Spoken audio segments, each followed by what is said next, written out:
Thank you very much. Yes, I will talk more about measuring things than about modeling things. I hope that's okay. I won't have to have a nice introduction, so I won't say much more about that. But let me start with this one. We all know this one, right? Yeah, it's when after a sunny week or two, and then finally this summer storm comes, this smell. You know that smell? It's raining somewhere, so there's water on the soil somewhere. It's called geosmin, and we all recognize it. It's very, this water thing, and it's not water itself that we're smelling of usually because there's no smell to water, but this is it's the bacteria, the blue algae, the blue-green algae that produce this. Now, we don't think of ourselves so much as being in touch with nature anymore, right? We sit in these buildings, we have shoes and whatnot, so we also don't think of being very connected in a sensing way. We're not like falcons who can see a small mouse at like 100 meters or something like that, or we don't run as fast as a cheetah, etc., etc. So, for example, when you think about smell, you quickly think about the shark, right? And they can smell blood in the water like nothing, right? When you just have a small wound, and the big white will come and find you, and you're done with. I looked it up. It can detect blood at a rate in the water at a rate of about 40 parts per billion. So that's quite impressive. If you have a lab that can do that kind of analysis, it's pretty good. But I also looked up what we can do, and we can smell geosmin at 0.4 parts per billion, 100 times better than a shark can smell blood.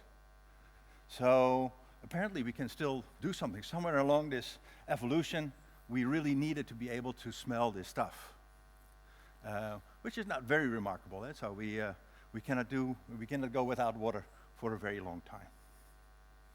So I found it interesting. Another fellow that we met while we were roaming the Savenije was this guy, the elephant, Tembo in Swahili, and they have 7 times more genes than we do when it comes to smell. So I'm not sure what they smell, what they can smell. I'm pretty sure that they are also very much into water. So they can even do it much better than us, probably. And for example, in West Africa, pastoralists wait for the elephants to move from the internal delta of the Niger to the south, because the elephants can detect water at very long distances. So they know when the elephants start to move, then there's rain in the south, and we also start to move. Actually, they did a study in Namibia where they put GPS collars on these animals and tracked them all around, and they figured out that they can detect rainfall at more than 100 kilometers, which is pretty cool. It's like a radar can do that, but that's about it. And when you look at an elephant, how does it do that? They don't 100%, don't know for sure, but they think it can detect infrasound. So when the rain falls on the earth, the infrasound travels very long distances through the earth, and then it feels with its feet, more or less, this infrasound.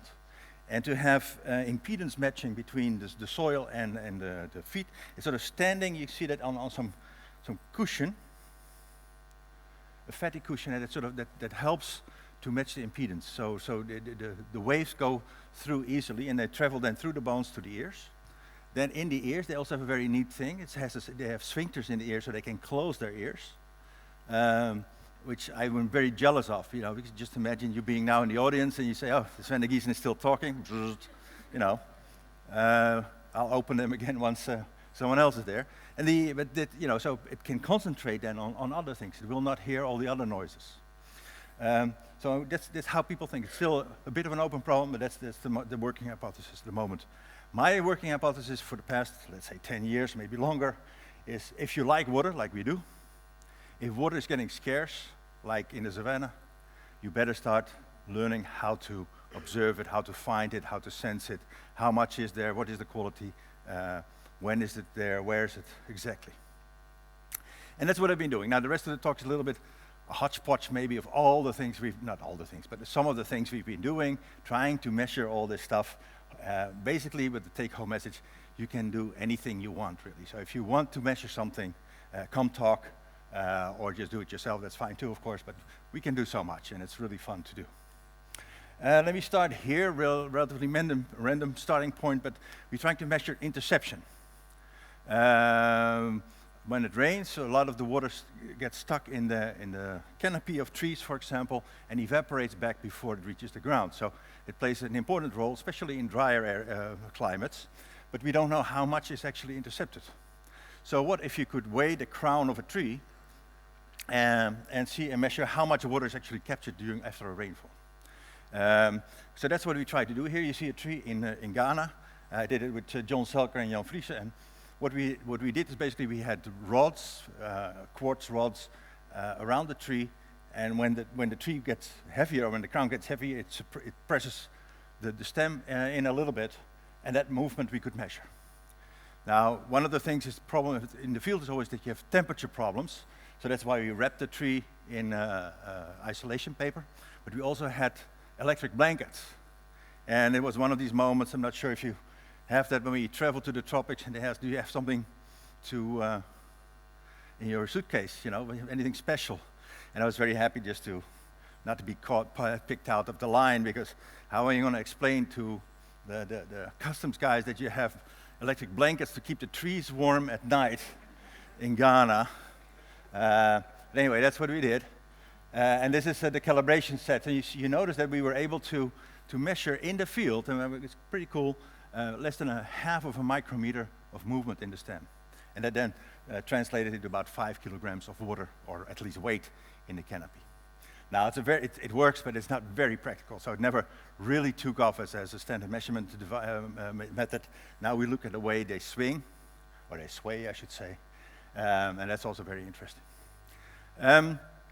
During this field work, we're also writing up some earlier work on distributed temperature sensing. What is distributed temperature sensing? Well, very quickly, if you shoot a laser into a fiber optic cable, then some of the light will come back. And if you then time when it comes back, you know where along the cable this reflection took place, because that's just time of flight. And, well, interesting.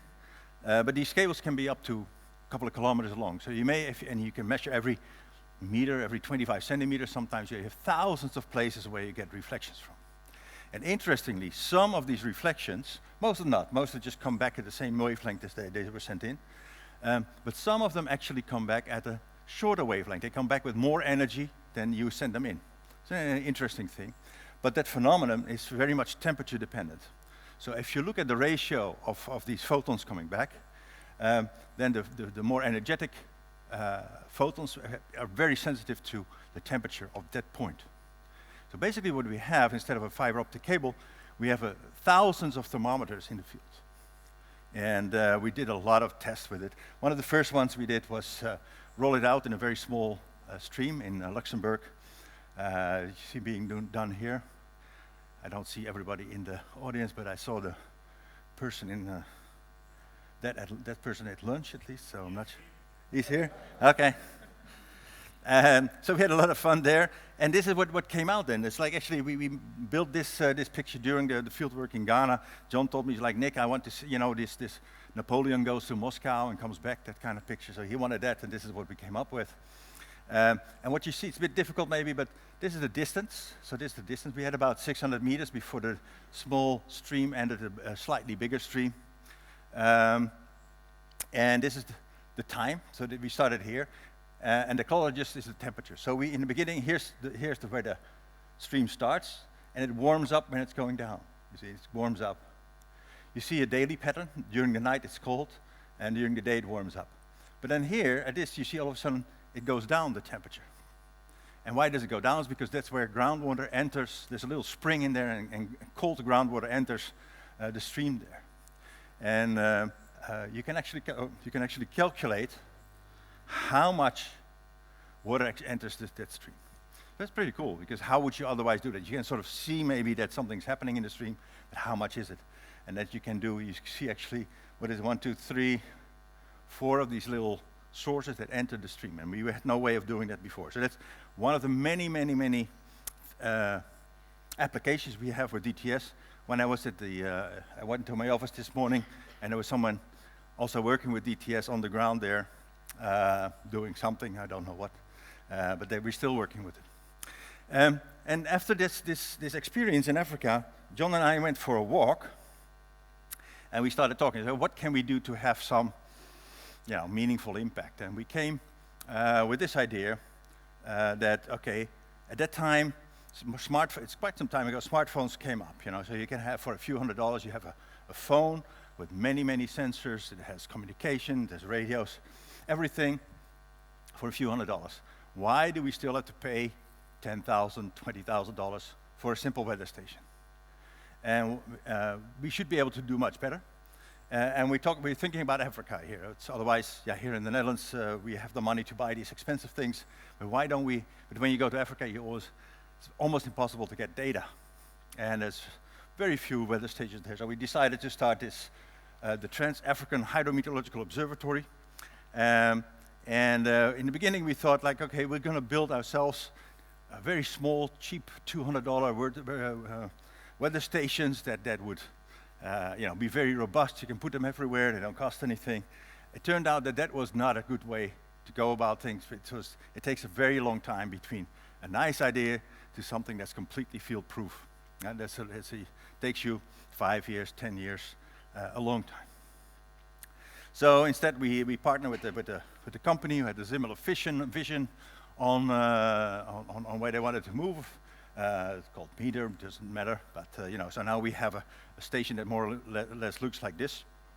Has no moving parts. It still has a funnel for the rainfall, which I find suboptimal because funnels get clogged and things like that, but okay. We've been working and co-developing this now for 8 years or so, and we're getting quite close to what we want in the end. And we have a network of more than 600 stations now, so that's quite successful. We're in 20 countries. So in Somalia it's more difficult than in Kenya. You may understand that, but also, we're quite happy with what we have. There was nothing before. You can go to this website, the portal website, and you can look at the data, and you can download them for science and things like that. And we have now over 3 billion data points. Sorry. And scientists, you can use it. You just have to ask for the data, and we'll send you the data. Many scientists do. So we're quite happy with that. Now, how do we fund that? Because, of course, there's funding associated. You need funding for networks like this, mainly through projects. And the next slides are about one of these projects. It's called Twiga. Who wants to guess what Twiga means? So another Swahili yet. You already learned one Swahili word, Tambo. Giraffe, yeah, very good. Did you know, or did you deduce from the little logo? Excellent. Either way, fine, yeah. Anyway, so yeah, we won't stop until we've had all the animals in the savannah. Very nice project, a lot of friends, more or less. This is where we're doing work on all kinds of things, from drinking water to flood early warnings, and you name it, but it's all based on sensing water. We started out with a hackathon. It's always fun to do. It's like you put a lot of hardware together, a bunch of smart people. This was in Kumasi, Ghana. It's okay, go build something that makes sense and that is useful. And there were a lot of people, and they made things for irrigation and things like that, and cooling food, and you name it. It was quite nice. It's always fun to do. A lot of energy. For example, we also built a sensor to sense plastic, and there's a lot of plastic in the water there. I said, okay, if before the bridge completely clogs up, some alarm should go off and say, hey, come and get some plastic. Now, it turned out that was not so practical. You better have someone just, giving you a call. This is still something that baffles me. It's still there. Every bottle is worth a couple of cents in a country where an average income is a couple of dollars a day. So why don't people just collect that? I don't know. Most places it would be gone, but they're not there. Anyway, something we've been working on for a long time is just listening to rainfall, and this is the simplest way of doing it, we think. We have a piezo element, one of these buzzer things in alarms and things like that. And when you tick on it, it produces a small electrical current. And if you detect that with a very simple circuit that you see here, you can actually say, hey, a drop. Hey, another drop. And the more drops you have, the more rain there will be, right? So it's very simple.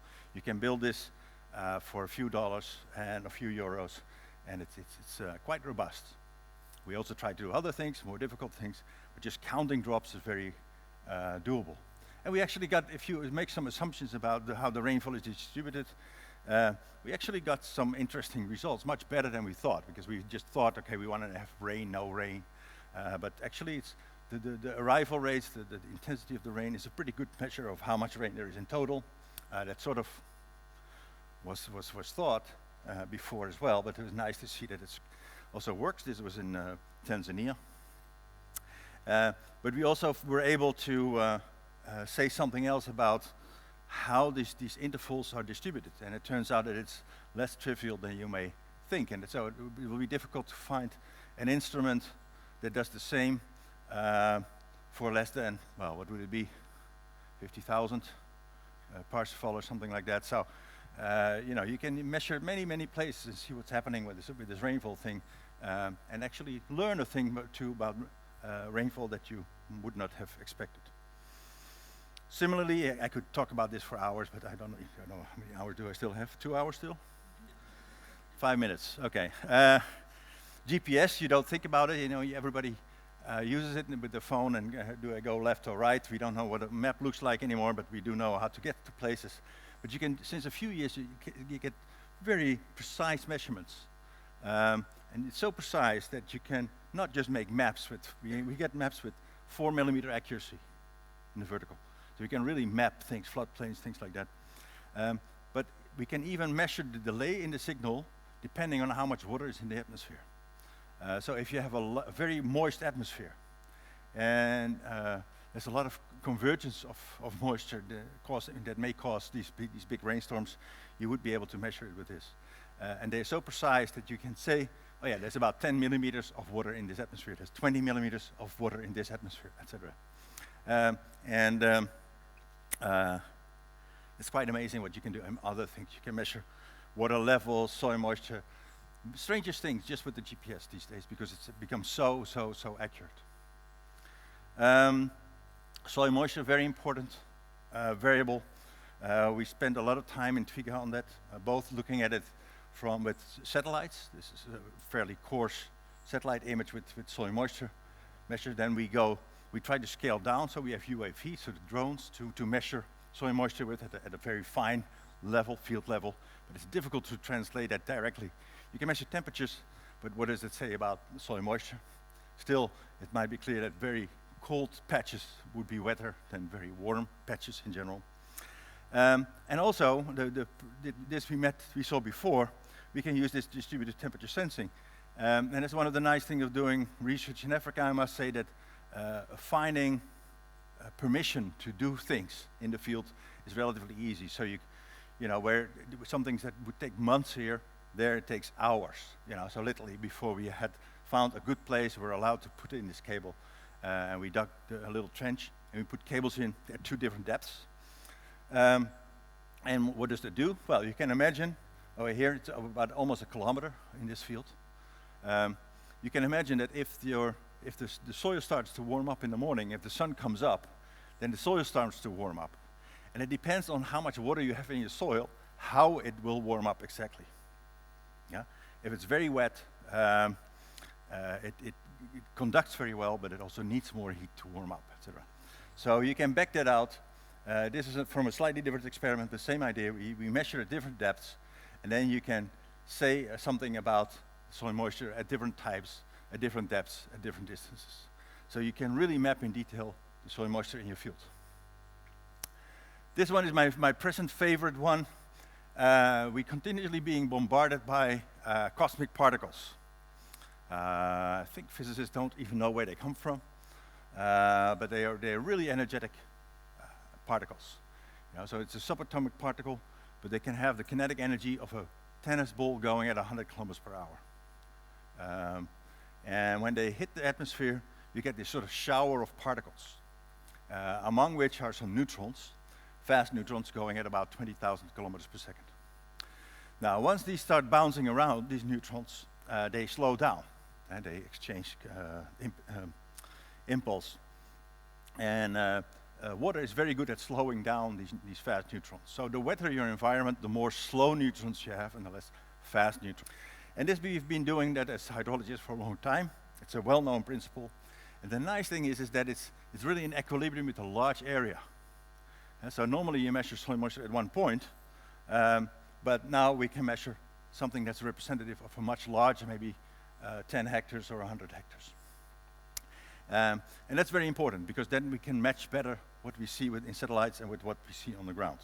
We've been doing this, but unfortunately this apparatus is relatively expensive. It uses helium-3, which is a byproduct of nuclear warhead storage. Fortunately, well, for a while at least, we got less and less and less nuclear warheads, so maybe we'll have more helium-3 later in this century. I hope not. But we tried to, find an alternative for that. And we found someone at MIT who was looking at muons, and part of these showers coming down are muons, and they're very interesting because people actually want to know a little bit more about these showers and the cosmic particles. And they built one. Usually there's also like 100,000 to detect these things or so. He built one for $100. And we said, we should be able to do that, but then for neutrons, right? That would be great. And we did, and we used not a lot, we could use about 3 tricks. One of them is, if you have natural boron, it actually interacts with neutrons. And they give off little flashes, and that you can translate into light. And that light we try to capture, and we try to capture that with the same effect as a small ice cream spoon. I bought one of these little things. When you look at the end of the thing, you see, where does that light come from? Just give it around, and it's quite amazing that, it's very good at collecting this light and bringing that to a little photon detector, and then we use that. We were very happy to see. Other people had tried something similar, but they used a slightly different method, and they had the biggest problems separating gamma rays from neutron impacts. And here you see what we found with one of the first measurements, and we were very happy to see that it's not very difficult to separate neutrons from gamma rays. And this is then the final, I won't go into the details about this, but basically we have a nice nuclear reactor here on campus, when it's turned on, like here, it produces a lot of neutrons. Actually, that's what it built for, to produce neutrons. And we measure those. So it was difficult for us to measure normal things, but during the weekend we were able to measure also with special isotopes, and it measured exactly what we wanted to measure. So that was for us, only a few weeks ago actually, kind of a liberating moment, because we thought we were seeing something, but we were not sure. Now we're sure, and we can build you a Cosmos, or we call them Blossom actually, for about $500. So that's hopefully also quite revolutionary, especially if you start combining that with a Tombo network of 600 of these stations. At the moment we have 5 Cosmos stations in sub-Saharan Africa. We could easily have 50, 500, no problem. Okay, and here you see it in the field. We're not measuring here because it's so boring here when it comes to soil moisture. So we went to Brabant, Volkel, where we have sandy soils, and hopefully we'll have a dry, for this experiment, we'll have a dry spring, and we'll start measuring things. Okay, this is it. You're invited. That's always how I end my talk, because, you're more than welcome to share your ideas, to share your questions. So thank you very much.